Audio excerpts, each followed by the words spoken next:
Welcome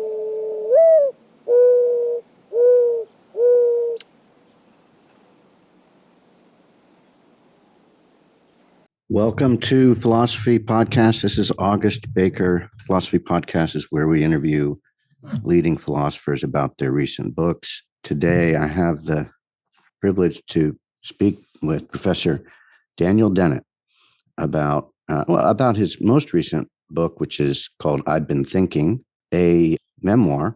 It's also, I think, a good guide to me. I like biographies or autobiographies that go through the books that a person has written, and then you can from there go back and look at the different books. So I was reading I've Been Thinking, and then I looked back at other books that Professor Dennett wrote, such as From Bacteria to Bach and Back. The blurb says, a memoir of one of the greatest minds of our age, preeminent philosopher and cognitive scientist Daniel C. Dennett. And there's an endorsement here from none other than Richard Dawkins. How unfair for one man to be blessed with such a torrent of stimulating thoughts. Stimulating is an understatement. Welcome, Professor Dennett.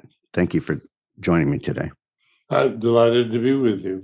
So if I'm going to put it in my own words, I'll say that the arc of your career is taking evolution, natural selection very seriously, and seeing how that affects or how that would change the way we see certain basic philosophical problems like free will, like what makes humans different, like what is consciousness. That's the way I would summarize it. Is that fair? No, I think that is fair. And over the years, I've come to appreciate more and more that Darwin is really the key, that his strange inversion cuts across many different philosophical issues. So to give him a counterpart, I'd take Descartes. And I would say Descartes is your top-down dualist, individualist, and of course, defender of God. And then Darwin undoes the key points that Descartes, brilliant man. We owe him a great deal. He had some wonderful ideas, but Darwin undid a lot of Descartes' mischief. I keep seeing more ways in which that's true. Right. Yeah. I was speaking to an interviewee. I was speaking to Howard Kirschenbaum about, the psychologist Carl Rogers, and started talking about, they put up this difference between Rogers and Freud. Supposedly, Freud said man is wolf to man, and Rogers said, oh, people are good. And I was thinking, today, you can't really even think of it that way. You have to think that the question doesn't really make sense, because what we want to do is we want to think about, what are humans like? Well, how are they selected? They have some aggressive, they have some care, but you would never say, are they basically good or basically bad after Darwin? Yes, I guess that's right. I would say that cultural evolution, which is also Darwinian, has in fact honed, designed, improved a number of principles. We might call them civilizing principles that nobody designed, nobody invented. Well, in a few cases, we can cite particular moralists, particular political leaders who have had a big role, particular philosophers. But in general, we've learned how to behave ourselves in a world of civilization, and it's civilization that has made us different from the other animals, and it's language that has made that possible. And it's our communication with each other, that sharing notes, debating ideas, that's the source of our power. So yes, I think that's a really good point. There's genetic evolution, and then there's a lot of listeners may not be familiar with, which I wasn't really familiar with, is cultural evolution. We kind of understand that. I think I understood it in a vague way, but now you are able to put some structure on it with the concept of memes. Yeah, I think Dawkins' memes concept is key. And one of the reasons I think it's key is so many people find it repugnant. They don't want to, they hate the idea. And that's a good sign that it's right, actually. I share that intuition. I also feel like so a lot of what you've done is uh, argue for things or persuade people of things that are counterintuitive or counter common your typical common sense, I would say. And I kept thinking that is such a difficult thing to do, since in the end, how do we really decide whether we're persuaded? In a sense, it is common sense. Well, yes, one of my current themes is that, contrary to Descartes, our minds are at every point actually driven by emotions and micro emotions, and what we find hard to accept, and what we shun, and what we hang on to, and talking people out of the things that they shouldn't hang on to, and getting them to take seriously the things that they don't want to think about. That's one of the biggest roles for philosophers. And it means that the job of the philosopher is a job of delicate persuasion, and ironclad deductive arguments seldom work. They're in the background, but they are the rules that we have to obey. But it's seldom that you can convince somebody by providing a bunch of premises and then logically deducing a Sure. conclusion from it.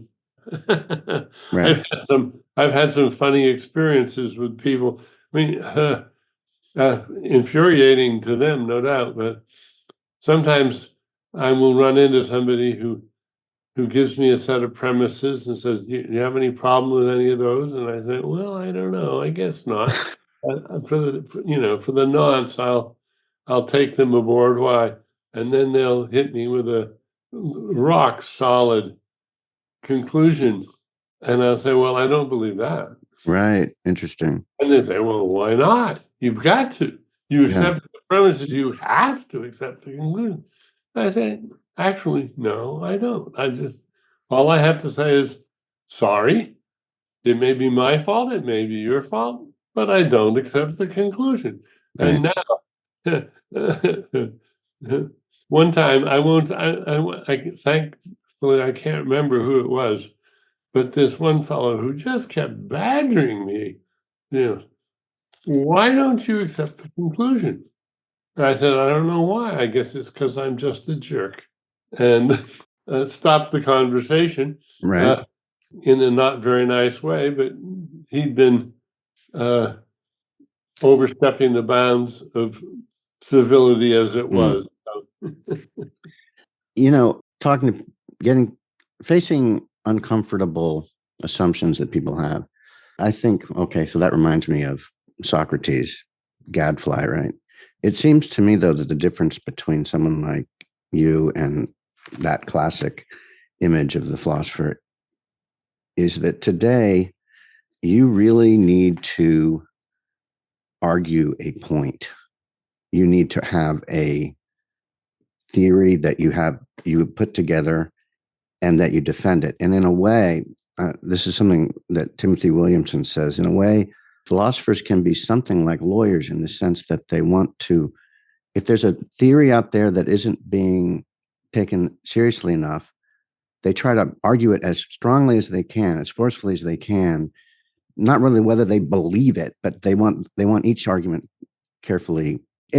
given its best articulation. no, oh yeah, I think I'll gloss that slightly differently.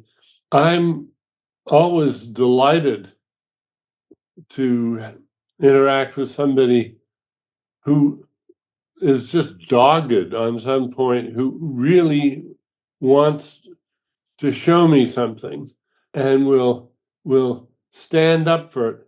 I've said, if the name two, if Tom Nagel or Ned Block were to suddenly say, "Oh, I guess Dan's right after all," I'd worry about their health.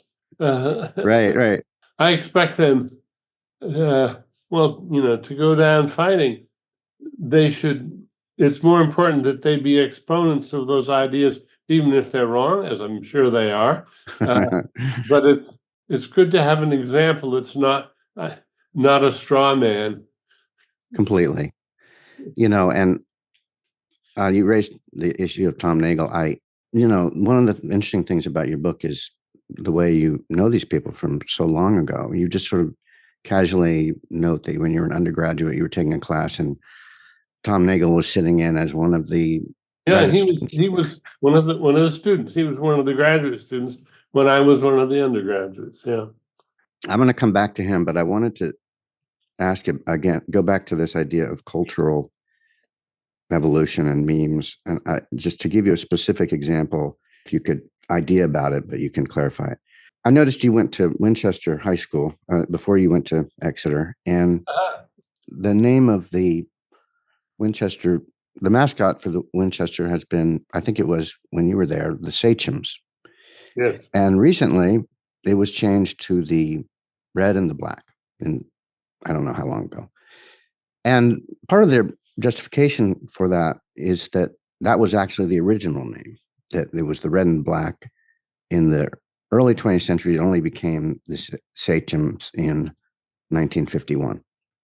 At any rate, I was wondering, would you think of this as I'm wondering if the Sachems is kind of like a meme or something that goes into our brain, and we as intelligent designers are saying, that causes lots of problems. Let's change it to this other name, which will cause fewer problems. And that would be an example of cultural evolution. Well, that it's an example on the fringe because it's an example of deliberate human redesign. Right. Now greyhounds are also an example of deliberate human redesign. Oh, Well, they were by breeding. Yeah. Breeders had very specific goals in mind. It's still evolution, but it's evolution where one species is playing a very focused selective role. And so all domesticated species they're not exceptions to natural selection. They're cases on the margins in the sense that they have extreme selection pressure, very focused selection pressure. The animals that are allowed to breed, there's what's called truncation selection. So it's very important to remember that this is still natural selection. It's natural selection when one species is exerting extraordinary selection pressure on another species. Mm-hmm. And the same thing happens with ideas. We have one species, in this case, we have Homo sapiens, the encultured species, redesigning or trying to redesign their own culture. And just as with animal breeding, they make mistakes. They don't succeed. They sometimes strive for the wrong things. And very often what happens is that stuff that you don't recognize as coming along as part of the bargain comes in. So you have all these, sort of pathetic dogs that have terrible problems with respiration or swallowing or something, or they're just ugly as anything. And it just comes along because that's the way the genes are linked. We have many examples of that. So we understand that the selective forces may be very powerful, but often there are unanticipated side effects that are unfortunate. And that's particularly true in the case of, say, of religious memes. The efforts of religious leaders to revise the doctrines of their churches sometimes has a terrible payoff. I think one of the most interesting objections or criticisms of the Catholic Church was that by, in effect, demoting the prestige of the priest. They, and other things, very few young Catholic boys want to become priests now. Mm. And there's many reasons. One is they don't want to have to face the fact that they're going to be suspected of being child abusers. Right. Yeah, absolutely. Yep. And this is a terrible problem for the Catholic Church. They can't fill the parishes. In Ireland, a generation ago, there were 3 priests for every parish. Now there's 3 parishes for every priest. Wow. That's an order of magnitude loss. And so cultural evolution tinkered with by human culture improvers can have some good effects and it can have some bad effects. I think the woke enthusiasm has had a lot of very bad effects. Wonderful and inspiration, Mm. ideal, but it's things that got out of hand, and we have some work to undo now. Hmm. I was also thinking you could think of Confucius, Paul, Luther as people who originated very powerful Yes, memes. yes, absolutely. I want to talk about one of your views, which is about consciousness. And I'm going to actually use what I know of this is based on the book we're talking about, also Bacteria to Bach and Back. And also I'm using the Tom Nagel review of that book. And I think it was New York Review of Books.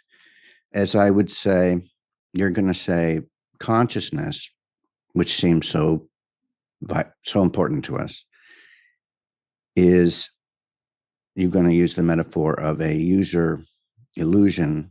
I like user interface better, but I think you use both. I think of it as a user interface. It means a lot to us, but it's not the whole story. It's what's real is what's physical, our bodies, our brains, and consciousness has developed through natural selection to capture part of the physical, the real, but The part that just matters. the part that matters to us. Okay. But it still should be thought of as a illusion or interface. Does that sound right? It's a sort of metaphorical gloss, an oversimplification, very useful simplification Yeah. of complexity that's going on. Okay. And now, one of the things I sent you a quotation from Freud. It seemed to me that Freud would love this Yeah, because, I think he would. yeah, what's real is the physical, the brain, and consciousness is a small part of the issue. Now he's Well, gonna, it's a small part, but it's the driving part. You're not going to make sense. You're not going to be able to adopt the intentional stance towards your fellow human beings without concentrating on what they're conscious of. right. This is, in one regard, the user of the user illusion is each other. I use the user illusion to understand you and myself. Right. So, who's the user? We are all the users. We are each other's user illusions. I have a user illusion of you. You have a user illusion of me.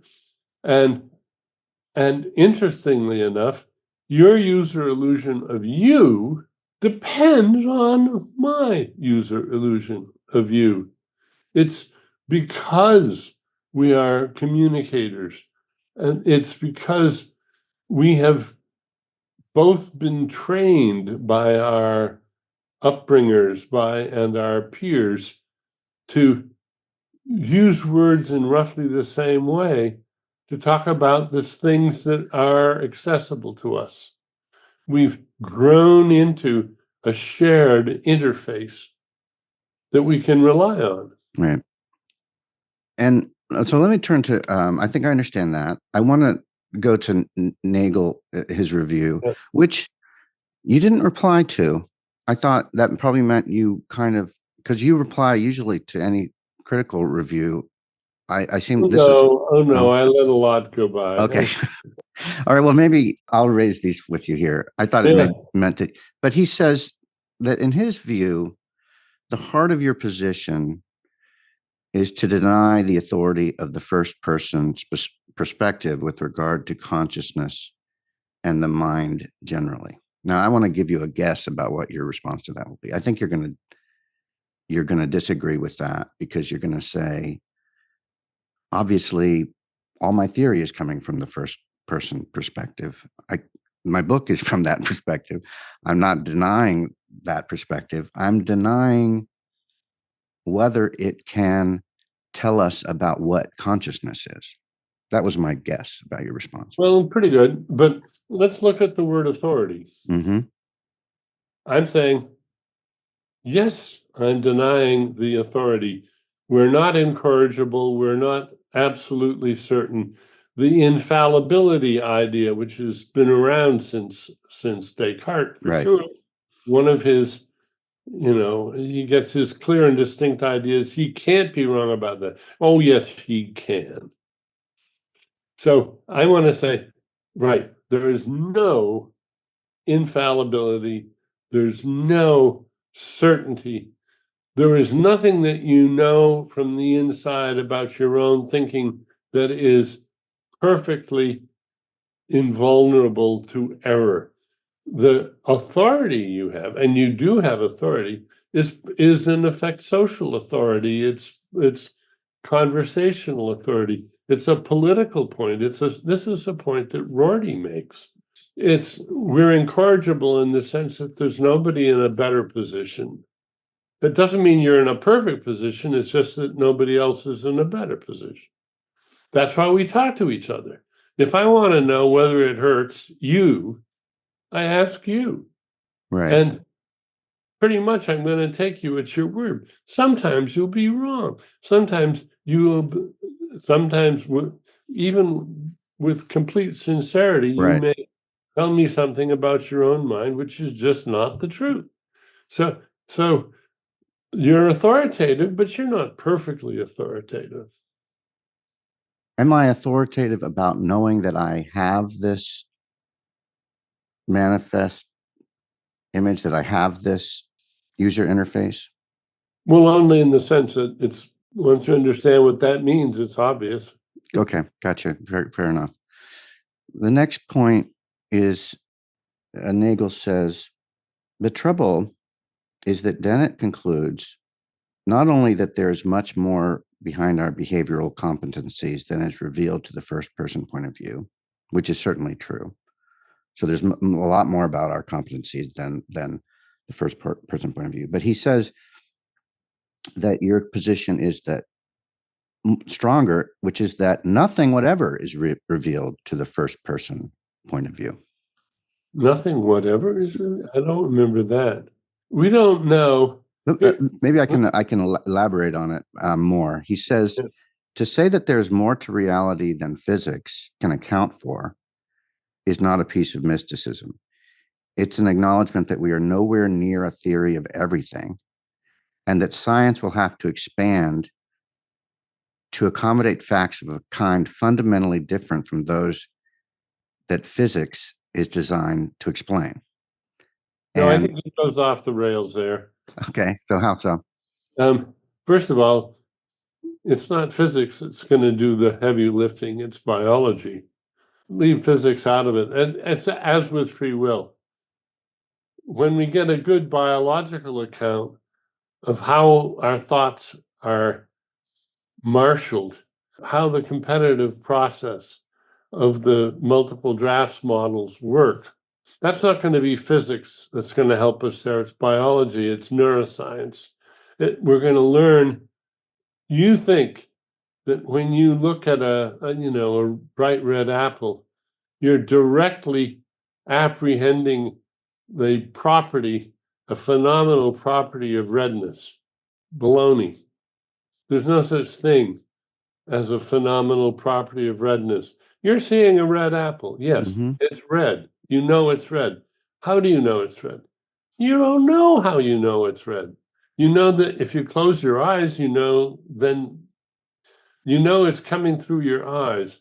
But what happens between the retina and your conviction is completely hidden from you. Completely. Now you can have indirect knowledge of what's going on because you can do experiments. And psychologists have been doing experiments, well, since Descartes' day. And we can learn about how we learn about depth. We can learn how we learn about structure, how we learn about color. And it's very surprising. Contemporary theory of color is full of things that are just jaw-dropping, unimagined by people, including color scientists until a few years ago. Right. So all of this stuff we're learning by third-person heterophenomenology. And that you have no authority about that, but we do rely on you to tell us how it seems. We should take a stretch break, okay? Yep. That's very helpful what you were just saying, but we'll Yeah. take a stretch break right now. Yep. Yep. Good. Well done. Thank you for No, absolutely. giving me a chance to do a few of my exercises. And Great. So I think there's your position on consciousness seems to be committed to the idea that everything that's real is physical, not necessarily material, but physical. And that seems to be I don't know why there can't be scientific knowledge, third person knowledge. I mean, obviously there is third person. I don't know what my question is here. It seems like let's take phenomenology, right? yeah, Husserl, an idea of trying to get a science of first person experience prior to natural science. Is there something wrongheaded about that? Does that make sense? well, I think Husserl has what he calls the hyletic phase and the noetic phase. And the hyletic phase is material, is physics. And what I think Husserl, if it's true, and I'm not enough of a Husserl scholar to vouch one way or the other, if Husserl says first you do the phenomenology, then you do the hyletic phase, he's wrong. Well, he's partly wrong. It's the hyletic phase, that's heterophenomenology, really. It's coming up with theories about how material processes in your brain, physical processes in your brain, give you the Oh, I phenomenology. see. When we start addressing, for the first time, really, because it's the first time we've been able to, addressing the question of how on earth the brain does it. How does the brain make these things happen? Now that's a very tricky, wonderful problem. It's what I call the hard question. And then what happens? And if you stop at the first person point of view and don't ask, and then what happens? I got you. Why? Then you don't have a theory. I mean, most theories of consciousness aren't theories of consciousness at all because they stop.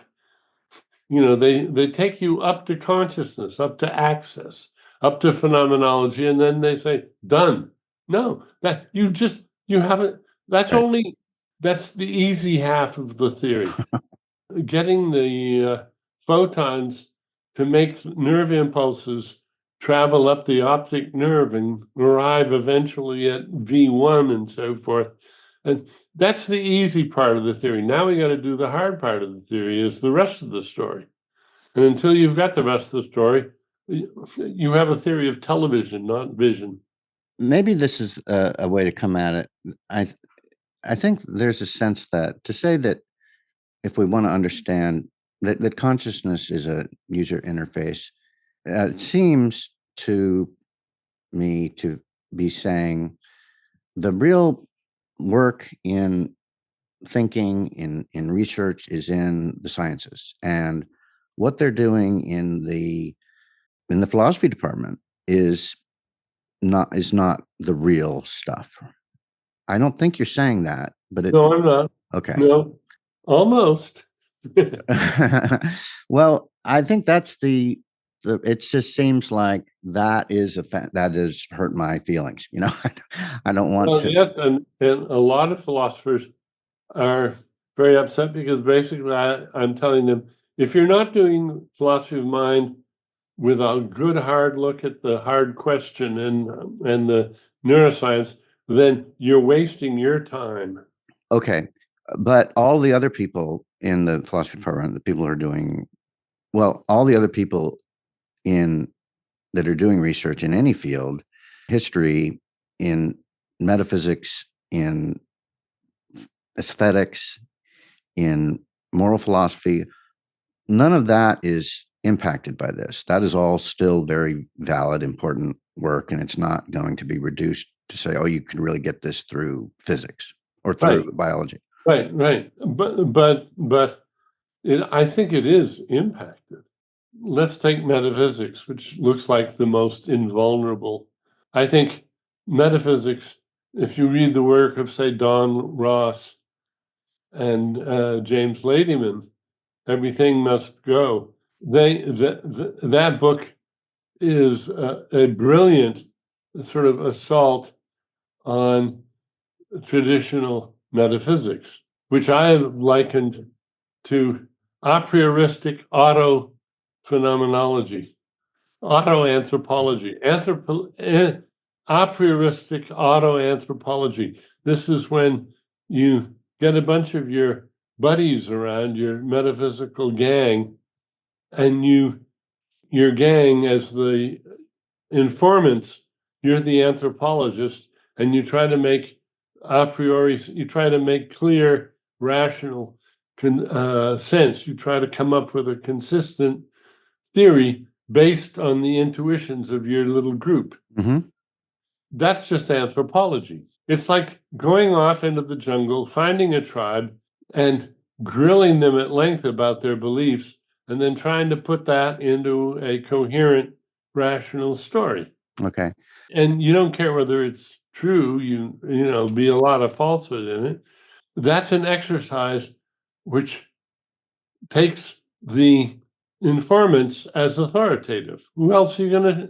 I mean, they're the one. This is their culture. This is their anthropology. That's what anthropologists do. Now, philosophers can do that too, and they're being anthropologists about a little subset of well-trained Anglophone metaphysicians. All right. The mistake, and it's a huge mistake, is in thinking that's the way to get at truth. Okay. So I'll You give you get the truth about what that group thinks, but that's all you get. So here's the standard. I know this is the classic rebuttal to that. And this is a statement again from Timothy Williamson. He says he thinks of philosophy as a science. In my view, the supposed opposition between philosophy and science assumes an overly narrow, one-size-fits-all conception of science. After all, mathematics is just as scientific as natural sciences. Like philosophers, they can work by thinking in an armchair. Good philosophy uses the appropriate scientific methods to answer philosophical questions, which are the traditional ambitious kinds. Mathematics is always what people come to, right? Yeah. And a dream of many philosophers since Aristotle, I would guess, is to mathematize, to make philosophy as wonderfully clear and consistent as, say, geometry. I call this the Euclidification of knowledge. Philosophers have tried to Euclidify knowledge, and it doesn't work for anything but mathematics. The And response. Yeah, go ahead. So Tim Williamson's ideal there, he's perfectly expressed the goal, the ideal, and he's just described something which philosophy can never be. Even mathematics depends on social factors. I mean, I love to talk about Andrew Wiles' proof of Fermat's last theorem. I don't know. Well, Fermat, who fought with Descartes, French mathematician, his last theorem was the claim, and it was called his theorem, although he said he could prove it, but we don't have any proof from him. And 350 years after he formulated the proposition, Andrew Wiles at Princeton, mathematician, proved it. Well, did he? For 350 years, very brilliant mathematicians thought they'd proved it and hadn't. A lot of them had gone crazy. So they were all in Descartes' predicament. Can I trust my clear and distinct ideas? If you think you've proved Fermat's last theorem, you have to consider the disjunction. Either I've proved Fermat's last theorem or I'm going crazy. And you have to take the second conjunct very seriously, because it's been true over hundreds of years that very brilliant people have been in exactly that position and have been crazy. They have so what are the odds that I've proved it? What convinced everybody that Andrew Wiles had proved it was that his fellow mathematicians, the competition, Sure. people who wanted themselves to prove Fermat's last, they conceded that he'd proved it. Right. That's why I believe he proved it. Right. Not because I trust Andrew Wiles, but because I trust the community of mathematicians. Right. Now, so even mathematics is ultimately held in place not by Plato's, not by Socrates's foundationalism or Descartes', but by a social foundationalism, which basically says, look, natural selection has made a species that's developed language and we communicate, and we've gotten really good at doing a lot of things. And when our experts agree, boy, you can bet your life on it. Mm-hmm. And so Williamson's coterie of mathematizing metaphysicians, if they don't turn to science to see what science says exists, their hunches are like the hunches of some Stone Age tribe. What's the difference between why are their metaphysical hunches any better than the Stone Age tribe? And the answer is because Williamson's coterie have the benefit of modern science, which the Stone Age tribe doesn't have.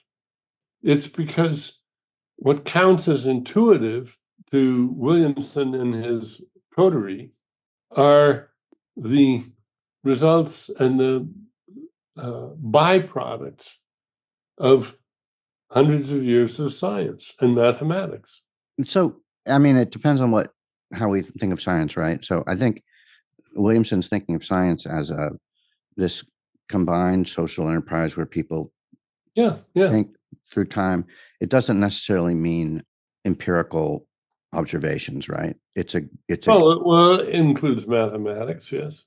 Okay.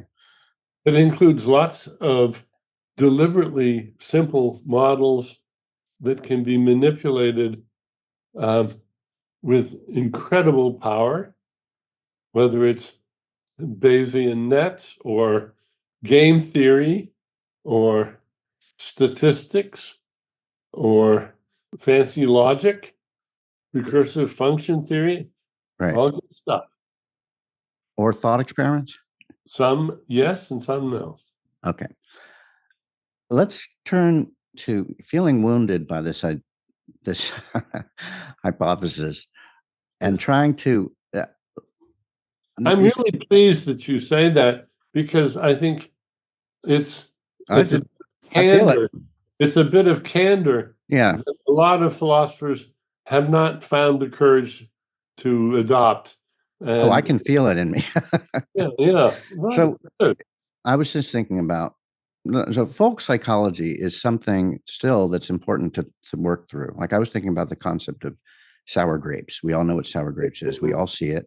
It's a theory and it makes sense. It's something we can see in ourselves, see in others. Well, see in others more easily. Yeah. There's nothing fake about that sort of reasoning. You're right. You're right. Okay. And this idea of, you take Freud, this is kind of a caricature, but the idea of early childhood experiences then persisting through life. I was interested in, in interpretation of dreams. At one point, Freud's dad said to him when he was young, he said, "Oh, he's not going to amount to anything." And Freud was thinking that kind of throughout his life, he was trying to show, I have amounted to something.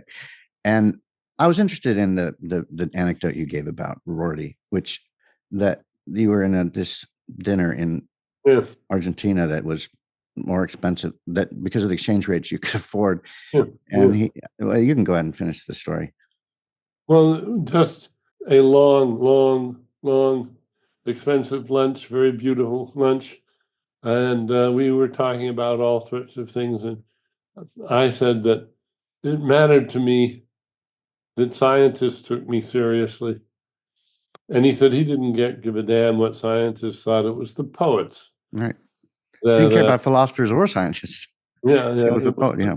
the poets. And then he told me why. He said that his father had been the poetry editor at that left-wing publication, which was it, The Nation? I don't remember.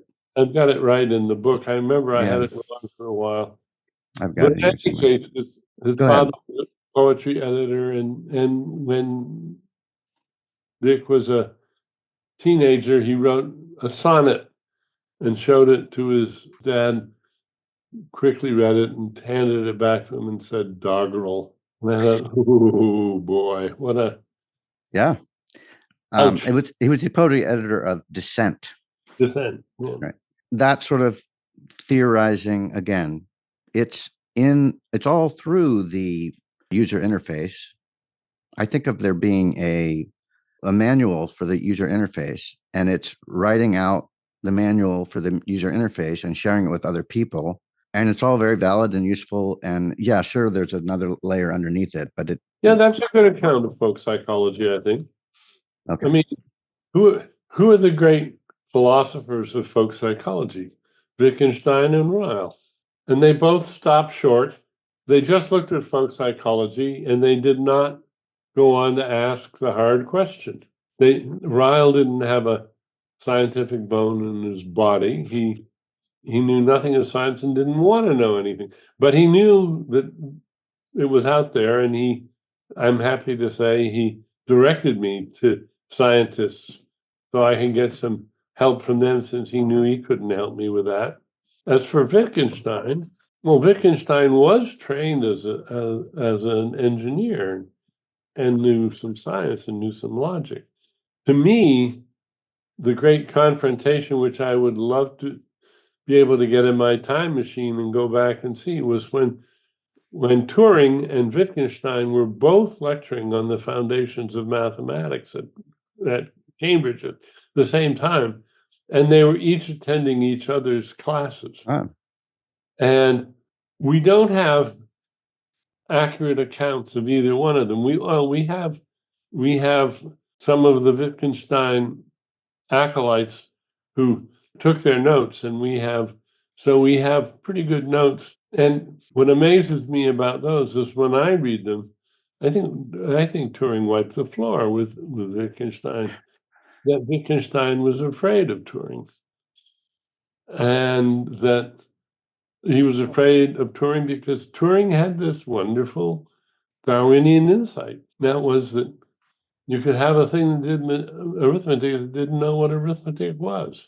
And I think the whole thrust of Wittgenstein and Wittgenstein's puzzle, Kripke's puzzle about Wittgenstein. If you want to look at that seriously, you have to confront the interplay between Turing and Wittgenstein. One of the, by the way, one of the things that I was really fascinated by was the review of your Brainstorms by Rorty early on. What a glowing review, and what an exciting review. That must have just been such a boost for you. Yeah. Well, Dick I met Dick in 1971 when I presented the intentional stance at Princeton, and there was a party at the Rorty's house. He was still with Amelie at the time, and so I met Dick and Amelie there, and we sort of hit it off. And I mean, that was the first talk I gave anywhere. well, to be said to be, a lot of people have tried this, but this is the first person that really has taken up the mantle from Ryle, your advisor. What a thrill. So Rorty had a wonderful relation with me. Of course, he was always trying to make me more radical than I was. I was always the reluctant radical, and he was always egging me on. Well, I'm just looking at the surface. You wouldn't think, why is this postmodernist and this cognitive scientist, why are they so? I know that's a stereotype on both, but it doesn't seem to fit. You spent your freshman year, last issue, you spent your freshman year, you were at Wesleyan, you were going to transfer to Harvard. At the end of the year, you spent it reading Quine, Wittgenstein, and Freud. Freud was exciting to you at that time. He really was, yes. Is there anything, I mean, I guess that what he would try to do, he agrees with you on physical. He'd love this idea of that the consciousness is not what's important. It's the physical. And then he was trying, I guess, to think of this mental process, which is unconscious, and modeling it. I don't know that would necessarily. In fact, the passage that you invited me to look at, it's a wonderful passage where Freud basically says the philosophers have got it all wrong. There's this whole unconscious world going on, and I've remarked somewhere, I can't remember where, but it's in my writing somewhere, that when I started in this racket, it was hard to get people to agree with Freud that there was such a thing as unconscious belief, unconscious thought, unconscious reasoning, and so forth. Now, thanks to computers, the problem is reversed. Now unconscious reasoning is easy to understand. It's what the heck is consciousness? Why do we need consciousness? So we have a sort of reversal of, and that's really been a huge change in outlook. And let's give Freud a great deal of the credit for that. He broke the ice on that idea more than anybody else. That's, good point. Of course, is the great contemporary champion of the idea that Freud is the father of cognitive science, and it was Freud's attempt to add a physical theory that he gave up on, but at least he pointed in the right direction. I know I said that was my last question. Just one other thing about your own childhood. Readers should know that your father died when you were young, but he was actually a CIA agent who was the first to be killed in the line of duty, which I thought was fascinating. And your sister has written a book about that. Yeah. The other thing I wanted to note is your writing is incredible, and you say you regard it as a duty to write forcefully, and that you saw your mother working on editing prose for textbooks at the dinner table. My mother was a wonderful editor, and she was a social studies editor at Ginn & Company in Boston, and these textbooks that were going to high schools, history of the United States, world history, social studies, and she'd edit them, and it was a moral issue for her. Right, yeah. And the professors who were writing these books, who got rich, of course, on the royalties, would write these flabby, of course, and sentences, and she'd go in and just wreak havoc and put her foot down, and some of the professors this person would be grateful, and she'd get a Christmas present every year. They'd get thousands and thousands of dollars, and she'd get a beautiful box of pecans.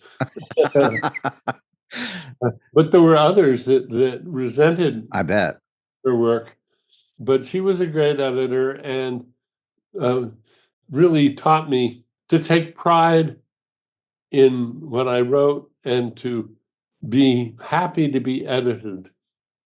Good point. Very good And point. so one of the things that beneficiary of is when I started writing my books as trade books instead of university press books, then they got properly edited. Oh, University interesting. press books are not properly edited.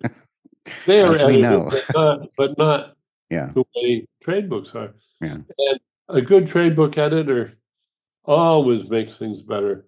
My last book, it was the last book that Sarah Lippincott edited. And I did that independently of Norton because the book was edited twice, first by Sarah Lippincott and then by Brendan Curry at Norton. And Sarah, wonderful editor, caught all sorts of little mistakes, and also just we had a great time talking it all over. It was a thrill to work with her. I'd worked with her on a number of smaller projects, and so she just died. She got a chance to read a few of the reviews I've been thinking before she died. That was uh, Oh, nice. that was a great experience. Professor Daniel Dennett, it's been such a pleasure to speak to you today. Good, Okay, good speaking to you. Bye. good. Bye bye.